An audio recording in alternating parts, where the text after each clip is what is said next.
വയനാട്ടിലെ മത്സരം ദേശീയ ശ്രദ്ധ നേടിയതിന് ചില കാരണങ്ങളുണ്ട്. പ്രിയങ്ക ഗാന്ധിയുടെ വരവ് തന്നെയാണ്. അവരുടെ കന്നി അംഗമാണ് വയനാട്ടിൽ നടക്കുന്നത്. ഭൂരിപക്ഷം കൂട്ടുക എന്നുള്ള ധർമ്മത്തിലാണ് എന്ന് പറയുമ്പോഴും ഇന്ത്യയുടെ സ്ഥാനാർത്ഥിയും അതുപോലെ LDFിൻ്റെ സ്ഥാനാർത്ഥിയും ശക്തരാണ് എന്ന കാര്യത്തിൽ സംശയമില്ല. അവർ അവിടെ വോട്ട് പിടിക്കുമെന്ന കാര്യത്തിലും സംശയമില്ല. ഭൂരിപക്ഷം കൂട്ടാൻ നടക്കുന്ന ഈ UDF ഇത് ശ്രദ്ധിച്ചു കാണും എന്നാണ് നമ്മുടെ വിശ്വാസം. Deepak Dharmadam, good ദീപക്, യഥാർത്ഥത്തിൽ പെട്ടെന്ന് നമ്മുടെ ഒരുപാട് ആളുകൾ ആർമി ഫീൽഡിലാണ്, പട്ടാളം പോലെ യുദ്ധം ചെയ്യാൻ തയ്യാറായി അവർ നിൽക്കുകയാണ്. അപ്പോൾ അത് കാരണം അവരിലേക്കൊക്കെ എനിക്ക് പോകാനുണ്ട്. ദീപക്, വയനാട്ടിൻ്റെ ഏറ്റവും അവസാന അപ്ഡേറ്റ് എന്താണ്?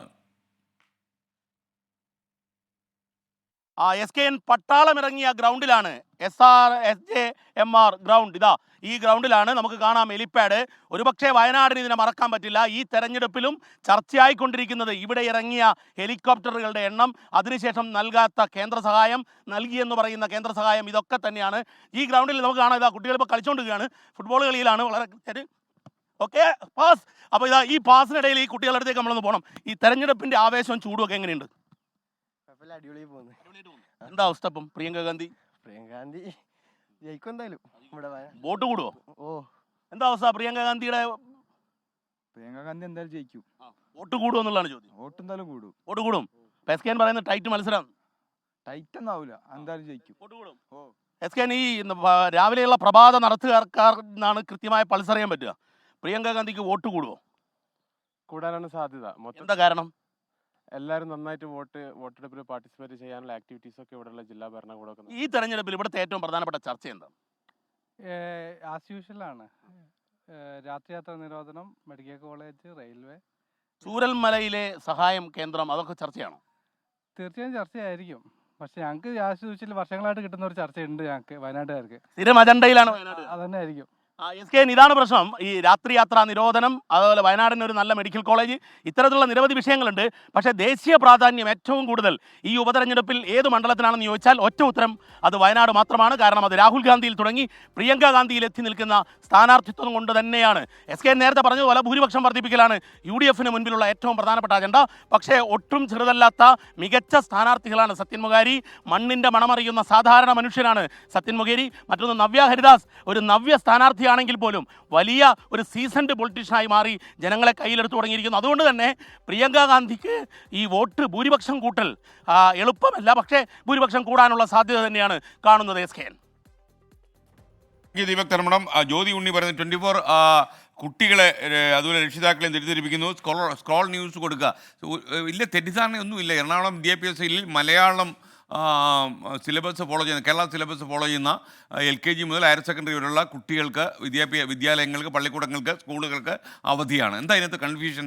ഒരു കൺഫ്യൂഷനും ഇല്ല. എറണാകുളം വിദ്യാഭ്യാസ ജില്ലയാണെന്ന് മാത്രമേ, എറണാകുളം ജില്ലയല്ലെന്ന് പറയുന്നത് മാത്രമേ ഉള്ളൂ. ഇനി നമുക്ക് ചേലക്കരയിലേക്ക് വിജയകുമാർ കൂടി നമുക്കൊപ്പം ചേരുകയാണ്. Vijayakumar, good morning. വിജയകുമാർ, ഇപ്പോൾ യഥാർത്ഥത്തിൽ ഇനിയിപ്പോൾ ചേലക്കരയിൽ വീടൊക്കെ എടുത്ത് അങ്ങ് താമസിച്ചാൽ മതിയല്ലേ? കൂടെ ചേലക്കരയിലാണ്. പറയൂ. SKN good morning. നമ്മൾ നിൽക്കുന്നത് ഇവിടെ പരസ്യപ്രചാരണം അവസാനിക്കുന്ന, അതിന് പോലീസ് സൗകര്യം കൊടുത്തിരിക്കുന്ന ചേലക്കരയിലെ ബസ് സ്റ്റാൻഡിലാണ്. ആ ബസ് സ്റ്റാൻഡ് പരിസരത്താണെന്ന് വൈകിട്ട് ഏതാണ്ട് 4 മണിയോടുകൂടി പരസ്യപ്രചാരണം അവസാനിപ്പിക്കുന്നതിന് വേണ്ടി എല്ലാ മുന്നണി നേതാക്കളും അതിൻ്റെ പ്രകടനമായി ഇവിടേക്ക് എത്തുന്നത്.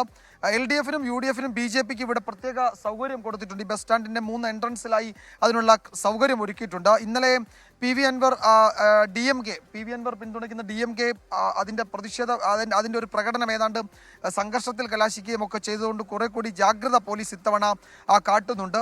അതുകൊണ്ട് DMK ഇത്തവണ ഈ പറയുന്ന പരസ്യപ്രചാരണം അവസാനിപ്പിക്കുന്ന ആ പരിപാടിയിൽ അവർ പങ്കെടുക്കുന്നില്ല എന്നാണ് അറിയിച്ചിരിക്കുന്നത്. നേരത്തെ ഗോപി സൂചിപ്പിച്ചതുപോലെ ഒരു പൊന്നാപുരം കോട്ടയാണ് ചേലക്കര ഇടതുമുന്നണിയെ സംബന്ധിച്ച്. ആ കോട്ട പൊളിയുമോ, ആ കോട്ട തകർക്കുമോ എന്നതാണ് UDF അന്വേഷിച്ചുകൊണ്ടിരിക്കുന്നത്. അതിൻ്റെ വഴിയാണ് UDF തേടുന്നത്.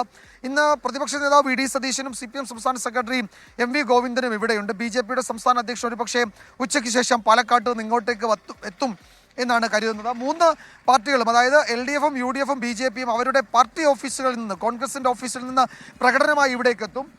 LDF സ്ഥാനാർത്ഥി CPMൻ്റെ ഏരിയ കമ്മിറ്റി ഓഫീസിൽ നിന്ന് പ്രകടനമായി ഇവിടേക്ക് എത്തും. BJPയുടെ ഓഫീസിൽ നിന്നും, ചേലക്കരയിലെ ഓഫീസിൽ നിന്നും പ്രകടനമായി എത്തും. ഈ കഴിഞ്ഞ 28 ദിവസവും ഈ ചേലക്കരയിലെ ഇളക്കി മറിക്കുന്ന, ചേലക്കരയുടെ ചരിത്രത്തിൽ ഒരുപക്ഷെ ഇത്രയും കടുത്ത രാഷ്ട്രീയ പോരാട്ടം, ഇത്രയും നീണ്ട പ്രചാരണം ഉണ്ടായിട്ടില്ല എന്ന് തന്നെ പറയാം. ഇത് ചെറു പട്ടണങ്ങളാണ് എസ് കെ. ഇവിടെ ചേലക്കര, പഴയന്നൂർ, അങ്ങനെ മുള്ളൂർക്കര പോലെയുള്ള ചെറിയ ചെറിയ പട്ടണങ്ങളാണ് ഇവിടെ ഉള്ളത്. ചെറിയ ചെറിയ പട്ടണങ്ങൾ. ആ പട്ടണങ്ങളിലൊക്കെ ഈ ഓരോ വീടും കയറി ഇറങ്ങും. അപ്പോൾ എനിക്ക് തോന്നുന്നു 3 സ്ഥാനാർത്ഥികളും അല്ലെങ്കിൽ എല്ലാ സ്ഥാനാർത്ഥികളും എല്ലാ വോട്ടർമാരെയും നേരിട്ട് കണ്ട ഒരു തെരഞ്ഞെടുപ്പ് കൂടിയാണ് ഇത്. ഇവിടുത്തെ ചേലക്കരയിലെ ബസ് സ്റ്റാൻഡിനോട് ചേർന്നുള്ള ഓട്ടോ സ്റ്റാൻഡാണ്. രാവിലെ സജീവമായി വരുന്നതേ ഉള്ളൂ.